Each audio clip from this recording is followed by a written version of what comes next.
بسم اللہ الرحمن الرحیم۔ ناظرین کرام السلام علیکم ورحمۃ اللہ۔ قال رسول اللہ صلی اللہ علیہ وآلہ وسلم حسین منی وانا من الحسین۔ پیغمبر اکرم صلی اللہ علیہ وآلہ وسلم نے ارشاد فرمایا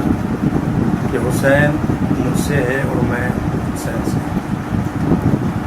رسول اکرم صلی اللہ علیہ وآلہ وسلم کی ذات والا صفات ساری دنیا میں جانی اور پہچانی ہوئی ہے۔ ساری امت مسلمہ آپ کا کلمہ پڑھتی ہے، اذان میں توحید کے اقرار کے بعد آپ کی رسالت کا اقرار کرتی ہے۔ امام حسین علیہ السلام آپ کی ہی چھوٹے نواسے ہیں، آپ کی بیٹی کے بیٹے ہیں، حضرت فاطمہ زہرا سلام اللہ علیہا کے چھوٹے فرزند ہیں، اور ماہ محرم الحرام جب آتا ہے تو اس میں امام حسین علیہ السلام کی یاد تازہ ہو جاتی ہے۔ امام حسین علیہ السلام نے وہ کارنامہ انجام دیا کہ جو رہتی دنیا تک قائم اور دائم رہے گا، اور شروع سے ہی پیغمبر اکرم صلی اللہ علیہ وآلہ وسلم امام حسین علیہ السلام کو یہ ساری باتیں سمجھا گئے تھے اور بتا گئے تھے، اور ساری امت کو بھی امام حسین علیہ السلام کے بارے میں آپ بتا کے گئے۔ کبھی حالت نماز میں آپ پشت مبارک کے اوپر آ کے بیٹھ جاتے تھے، کبھی پیغمبر اکرم صلی اللہ علیہ وآلہ وسلم خطبہ چھوڑ کر امام حسین علیہ السلام کو اٹھا کے لے جاتے تھے اور ساری امت کو پہچانواتے تھے کہ حسین ہے، اس کو پہچان لو۔ اور بارہا اپنے صحابہ کے درمیان میں امام حسین علیہ السلام کی شہادت کا تذکرہ خود پیغمبر اکرم صلی اللہ علیہ وآلہ وسلم نے کیا، جس کو سن کر صحابہ نے گریہ فرمایا، اور ازواج مطہرات کے بھی سامنے آپ نے بار بار شہادت امام حسین علیہ السلام کا تذکرہ فرمایا، جس میں حضرت ام سلمہ کو آپ نے باقاعدہ کربلا کی مٹی دی اور فرمایا کہ جب یہ خاک خون ہو جائے تو سمجھنا کہ میرا بیٹا حسین مارا گیا۔ لہٰذا شہادت کی خبریں امام حسین صلی اللہ علیہ وسلم کی اللہ کے رسول اپنی زندگی میں دے چکے تھے۔ امام حسین علیہ السلام کا سن مبارک جب 57 سال کا ہوا تو امام حسین علیہ السلام کے زمانے مبارک میں جو خلافت کا جو سلسلہ تھا وہ یزید جیسے نجس انسان کے ہاتھوں میں چلا گیا، جو کسی بھی طریقے سے خلافت کا مستحق نہیں تھا اور نہ خلافت کے لائق تھا، نہ حسبی اعتبار سے، نہ نسبی اعتبار سے، اور نہ صفات کے اعتبار سے، اور نہ امت اس کی خلافت کے اوپر راضی تھی اور نہ امت اس کی بیعت کرنا چاہتی تھی۔ اس کے باپ نے لوگوں سے جبراً یزید کی بیعت، لیکن امام حسین علیہ السلام کا سلسلہ، امام حسین یزید کی بیعت کا معاویہ کے زمانے میں بھی انکار کرتے آئے تھے، اور امام حسین علیہ السلام نے معاویہ کے وفات کے بعد بھی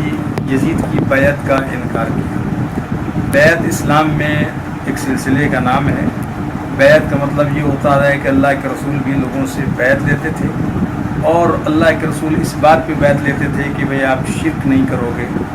آپ زنا نہیں کرو گے، آپ بچوں کو قتل نہیں کرو گے۔ اور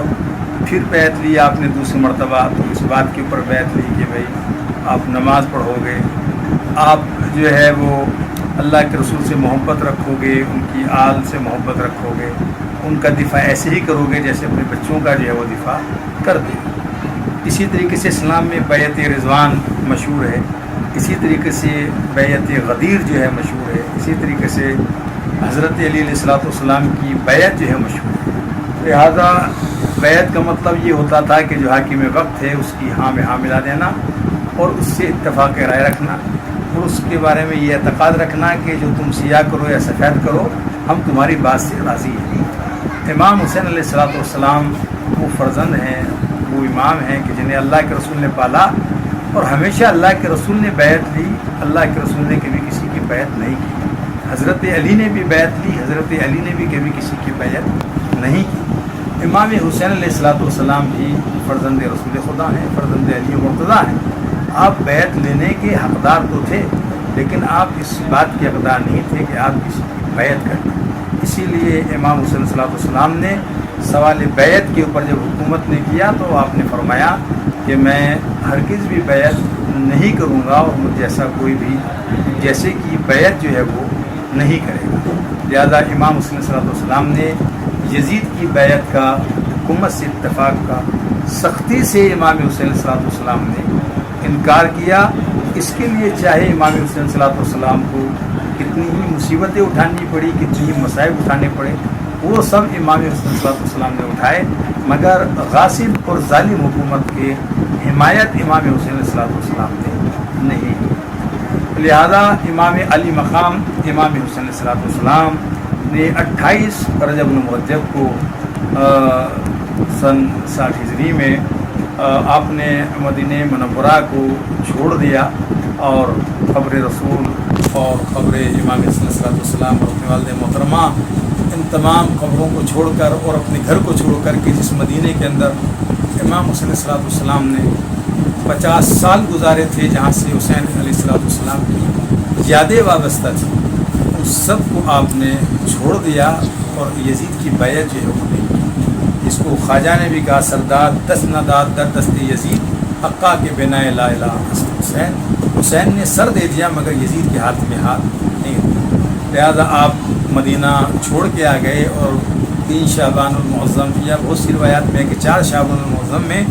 آپ مکہ مکرمہ تشریف لے گئے، اور مکہ مکرمہ میں آپ رہائش پذیر رہے،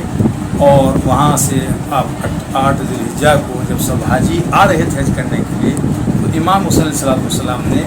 اس وقت آپ نے مکہ مکرمہ کو چھوڑ دیا۔ اس میں آپ یہ دیکھیں گے کہ اسلام میں وہ 4 مہینے ہیں کہ جس کے اندر جنگ جو ہے وہ حرام ہے، لہذا ان میں سے پہلا جو مہینہ ہے وہ رجب المرجب کا ہے جس میں جنگ حرام ہے۔ امام حسین صلی اللہ علیہ وسلم اسی ماہ میں نکلے تاکہ جنگ کی کوئی حالات جو ہے وہ پیدا نہ ہو سکیں۔ پھر مکہ خود محترم گھر ہے، وہاں پر بھی جنگ کرنا جو ہے وہ منع ہے، حتیٰ کہ اپنے بال توڑنا، چیوٹی کو مارنا بھی وہاں پہ منع ہے۔ لہذا وہاں پہ آپ جو اللہ کا محترم گھر ہے، جو امن کا مقام ہے، وہاں پہ حسین علیہ الصلوۃ والسلام امن کا پیغام دیتے ہوئے وہاں پہ آپ تشریف لے گئے، اور پھر ذی الحجہ میں خود جنگ کرنا حرام ہے۔ ذی الحجہ میں آپ نکلے اور خود محرم میں جنگ کرنا حرام ہے۔ آپ محرم الحرام میں جو ہے وہ آپ کو جو ہے وہ شہید جو ہے وہ کر دیا گیا، یعنی آپ زمانے محترم میں نکلے جس میں جنگ کرنا حرام ہے، اور آپ اس مقام پہ رہے کہ جن کے اندر جنگ کرنا حرام تھا۔ لہذا امام حسین صلی اللہ علیہ وسلم ساری دنیا کو، خود حکومت کو امن کا پیغام دے رہے تھے، یہ کہہ رہے تھے کہ میں بیعت نہیں کروں گا، اور میں تمہارے ہاتھ میں ہاتھ جو ہے وہ نہیں دوں گا، میں کسی ذلیل کے ہاتھ پر کبھی بھی جو ہے وہ بیعت نہیں کر سکتا۔ لہذا امام حسین صلی اللہ علیہ وسلم 8 ذی الحجہ مبارک کو جب آپ نکلے تو اس کے بعد آپ کو جو ہے ان کے لشکر نے گھیرا، اور کربلا تک آپ 2 محرم میں وارث جو ہے کربلا کے اندر ہو گئے، اور خود 2 محرم سے لے کر اور 9 محرم تک جو لشکر یزید کا سپہ سالار تھا بسر سال، اس سے امام حسین صلی اللہ علیہ وسلم کی گفتگو رہی۔ وہ بھی جنگ کرنا نہیں چاہتا تھا اپنی انفرادی طور پر، اور امام حسین علیہ السلام بھی چاہتے تھے کہ یہ مسئلہ جو ہے وہ حل ہو جائے، لیکن یہ مسئلہ حل نہیں ہو پایا، اور اس کا یہ قرار پایا حکومت کی طرف سے کہ یا تو حسین سے بیعت طلب کر لو یا حسین ابن علی کا سر لے لو۔ امام حسین علیہ السلام کے لیے خود ان کے دشمن نے یہ کہا بسر سعد نے کہ مجھے پتہ ہے کہ حسین کبھی بھی بیعت نہیں کریں گے، اس لیے کہ حسین کے سینے میں ان کے بابا علی ابن ابی طالب علیہ السلام کا دل جو ہے وہ دھڑک رہا ہے، اور کرنی بھی نہیں چاہیے تھی۔ ایک اعلیٰ نسب انسان کو کبھی پست نسب انسان کے ہاتھوں کے اوپر بیعت نہیں کرنی چاہیے، اور اس کے سامنے سلوک نہیں ہونا چاہیے۔ یزید میسونہ کا بیٹا، ہندے جگر خارا کا پوتا، اور معاویہ کا پسر ابو سفیان اور حرب کا پوتا، اور حسین ابن علی فاطمہ کا لخت جگر، ختیجہ کا نواسا، اور پیغمبر اکرم صلی اللہ علیہ وآلہ وسلم کا نواسا، اور حضرت ابو طالب کے نور نظر اور لخت جگر اور آپ کے جو ہے پسر کی پسر. لہٰذا یہ چیزیں آپ کو اجازت نہیں دیتی تھی کہ آپ یزید جیسے انسان کی بیعت کریں. اسی لیے خود امام علی مقام نے جو شعار اختیار کیا دشت کربلا کے اندر، وہ جو نعرہ مارا امام حسین نے، وہ خود یہی نعرہ تھا کہ اس ولد الحرام ابن زیاد نے مجھے دو باتوں کے درمیان میں لا کے کھڑا کر دیا، یا تو میں یزید کی بیعت کر لوں یا میں سر دے دوں، لیکن میں حسین ابن علی ہوں، میں فرزند رسول خدا ہوں. مجھے دین اور میری غیرت اور میرا حسب و نسب اور شریعت اور اللہ کا قانون اس بات کی اجازت ہرگز نہیں دیتا کہ میں کسی ذلیل زادے کے ہاتھ میں اور کسی حرام زادے کے ہاتھ میں اپنے ہاتھ کو دے دوں. لہذا حسین سر کٹا سکتے ہیں، حسین ابن علی کی بھی بیعت نہیں کریں گے. ادھر حکومت بھی اپنی پالیسی اختیار کی ہوئی تھی اور سختی کی ہوئی تھی کہ کسی بھی طریقے سے حسین ابن علی علیہ السلام سے بیعت جو ہے وہ لی جائے. اس کے لیے حکومت نے بڑے ہی خطرناک جرائم جو ہے وہ انجام دیے.